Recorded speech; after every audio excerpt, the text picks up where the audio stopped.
Pero gracias a Dios voy a empezar a practicar a partir de hoy y si Dios quiere voy a jugar un par de semanas paralelas, creo que el sábado y el lunes. Y creo que el martes por estar a disposición de para San Francisco. Eire, ¿cómo te sientes del pie? Hoy pudiste.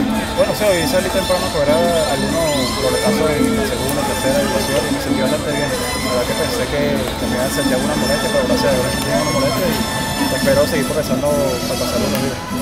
Eire, San Francisco te pidió que jugara tercera, segunda, algo por el estilo. Bueno, sí, la verdad que esa fue la condición que puso la gente de los San Francisco. No solo venir a jugar sobre el top, sino a jugar por el field, segunda, tercera y agarrar la mayor posibilidad de turnos posible. De los tres, ¿te consideras que hay una que te dé más dificultad? Por toda tu vida ha sido sobre todo. Bueno, sí, creo que me daría más dificultad en tercera base, ya que he jugado creo que un solo juego en tercera base, se fue en Dominicana en el 2008, pero es cuestión de adaptarse, es cuestión de tomar roletazos y aprender cada día de la posición. El plan con ellos en el 2014 sería una de las opciones para ser utilista del equipo. Sí, gracias a Dios, por eso fue que me mandaron aquí segunda y tercera, por esa posibilidad de ser utilista de ellos el año que viene y a trabajar duro para que sea posible. La Grandes Ligas, el cambio del año pasado.